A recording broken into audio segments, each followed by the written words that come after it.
Ukraine has crossed over to the area of questioning the COVID vaccines, like pushback on whether this is really worth our while and should we really be this far down the line of threatening nuclear war or being on the receiving end of those threats over Ukraine is now treated as the COVID started in a lab and the vaccines do more harm than good, right? Like that, it's in that category of information, but you're fighting the good fight. So how did we get there? And why do you feel so strongly about this? Well, I mean, it's even more extreme than that. I mean, I remember a year or two ago when I was tweeting against COVID lockdowns and getting blowback from that. This is 10 times worse than that in terms of the attempts by pro-Ukraine partisans and sock puppets and bots to silence dissent, to basically accuse anyone who raises a question about what we're doing over there and what the American interest is in all of this. And anyone who dares to suggest peace, as Elon did, he just floated a peace proposal. And if you do any of that, you're denounced as basically being a pro-Russian puppet. Even Elon was denounced by no less than Zelensky himself for this peace proposal, even though Elon's given them Starlink at an out-of-pocket cost of $80 million. Can you explain what that is, just so for people who don't know? Starlink is a satellite system that's given Ukraine internet access in the field remotely. So they would have no ability to communicate, in their war effort if it weren't for Starlink. And yet, all Elon did was float a very reasonable peace proposal for, as kind of a sort of a straw man to debate on Twitter. And for this, he was just denounced widely by Zelensky himself, and then mobs of sort of pro-Ukraine partisans who were ordering, Musk to stay in his lane. The Ukrainian ambassador to Germany told him to F off. And just so people know, this is all Elon proposed. Redo elections of annexed regions under UN supervision. Crimea, formerly a part of Russia, as it has been since 1783. Water supply to Crimea assured, and Ukraine remains neutral. That's what got him an FU from the Ukrainian ambassador to Germany, and not to mention Zelensky accusing Musk of supporting Russia, despite the SpaceX donating Starlink thing you just mentioned.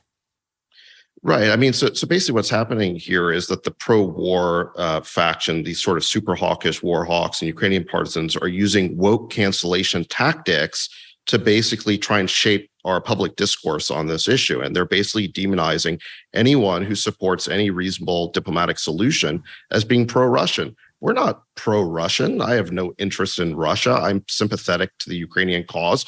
Elon's donated massively to the Ukrainian cause, but I'm not interested in getting in World War III over Ukraine.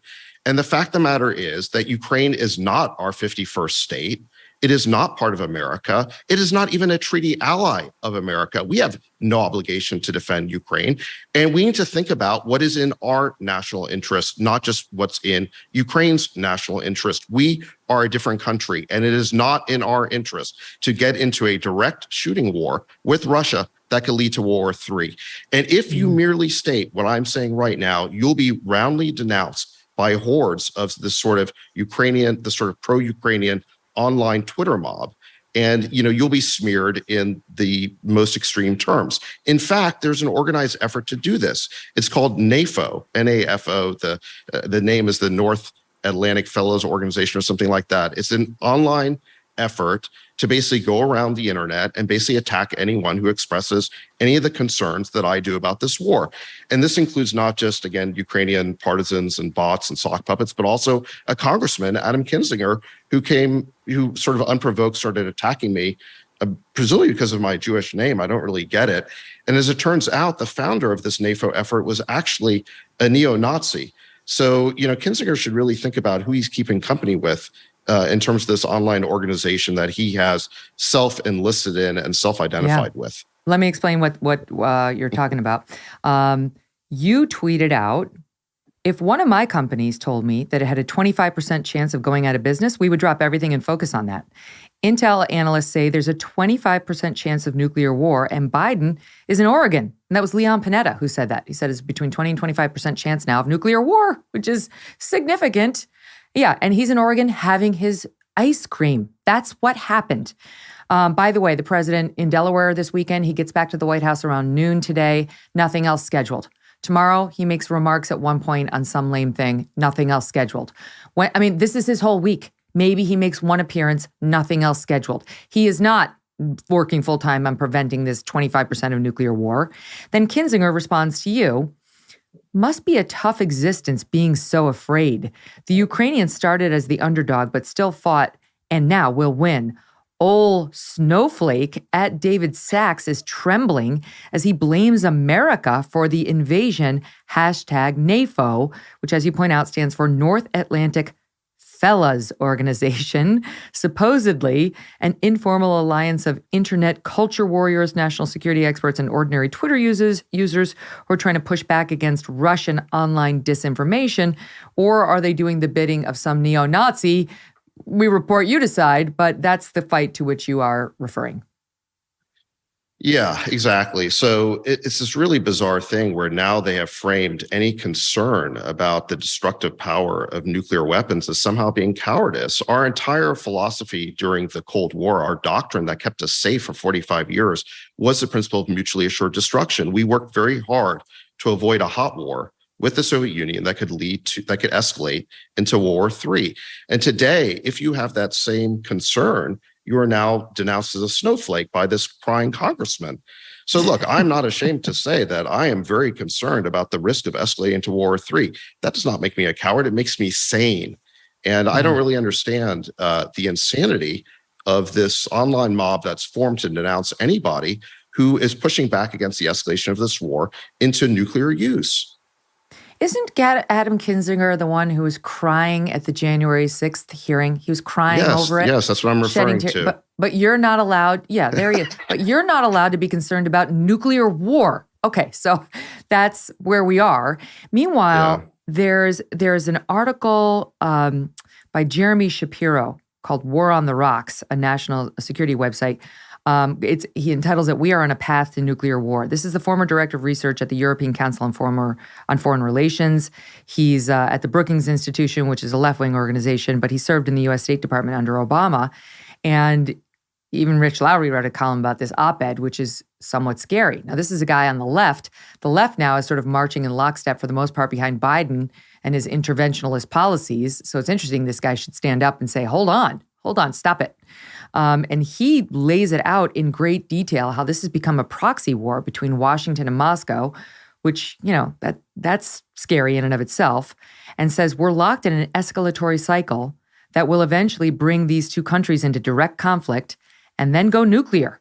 And he goes on, killing millions of people and destroying much of the world. It's worth a read, but he talks about how we've already crossed a lot of Putin's so-called red lines, which turned out to be more like pink lines.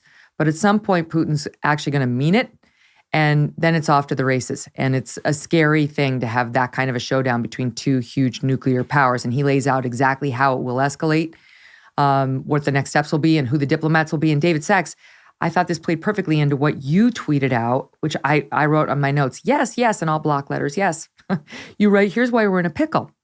Biden does what the staff tells him. The staff does what the media tells them. The media does what the Twitter mob tells them, and the Twitter mob is a bunch of keyboard warriors who think they suffer no consequences for their virtue signaling. That's what's terrifying. The Twitter mob may be getting us into World War III.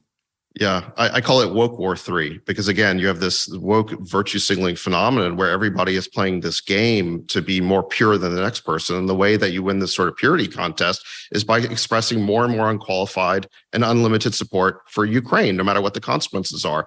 And that has influence. That influences the media, and then the media influences the staff, and the staff basically influences or decides for Biden. So we have this very scary, I think, dynamic in our society. We've never had a social media war before. And I think it could lead to a really extreme outcome here because we keep pushing for maximalist demands. Remember, Shapiro, the guy you cited, he worked at the State Department. He's a very credentialed person.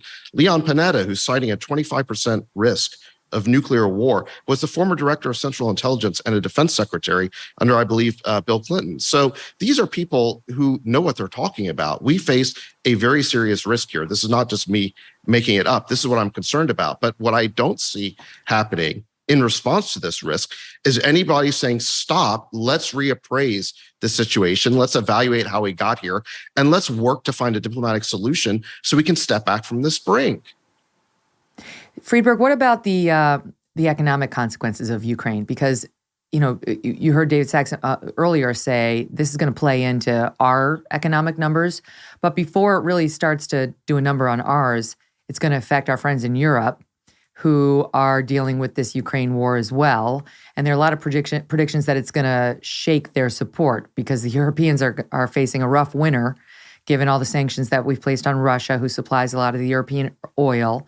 So how does Ukraine affect, for example, that New York Times Siena poll, right, showing this huge spike in voters here in America who are worried about our economy and inflation? I mean, energy prices and food prices are the most obvious effect. We've obviously seen significant energy price spiking in Europe, as well as rationing happening now. And around the world, we're seeing food prices spike. Most food is made with fertilizer. Fertilizer is made with natural gas to make ammonia. And natural gas prices have doubled and tripled. And so it's much more expensive to make fertilizer. And potash and phosphate are the other two fertilizers. Russia exports 20% of the world's potash. So these fertilizer costs have doubled and tripled in the past year and a half, past year. And that means that it's harder for farmers around the world to afford to buy fertilizer, which means less food is being grown. And the UN World Food Program has declared that we're marching towards 300 million incremental people that are facing undernourishment and starvation in 2023 because of the food shortages that are arising from the increment in fertilizer prices. And no one's really paying attention to this or thinking about it. But when it starts to hit, the US is already spending $5 billion a year supporting the World Food Program and trying to get food to those in need around the world, but there's simply not enough food showing up. And so these are the moments where I think people wake up and realize, but they're a slow-moving train.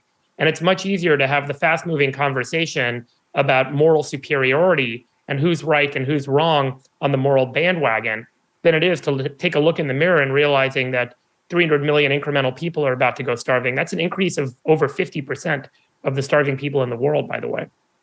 And so these are these moments where I think people start to wake up and realize, but at that point, it may be too late. Are you tired of feeling like someone's always watching you on the internet? Maybe the advertisers know a little too much about you, or you're concerned about the privacy of your identity. Using incognito mode will not solve the problem either. IPVanish VPN is here to protect your right to privacy and to help you stay anonymous online. IPVanish helps you safely browse the internet without exposing your private details to third parties like hackers, your ISP, or advertisers. When you use IPVanish, all of your data is encrypted. This means your private details, passwords, communications, browsing history, and more will be completely shielded from falling into the wrong hands.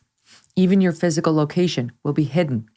IPVanish is offering an incredible 70% off their yearly plan for our listeners with a 30-day money-back guarantee. That is like getting 9 months for free. IPVanish is super easy to use. All you have to do is tap one button and you are instantly protected. Take your privacy back today with the brand rated 4.6 out of 5 on Trustpilot. Go to ipvanish.com/Megyn and use that promo code MEGYN to claim your 70% savings. That's ipvanish.com/Megyn. Hey, thanks so much for watching. If you like what you just saw, hit the subscribe button for more clips and full episodes.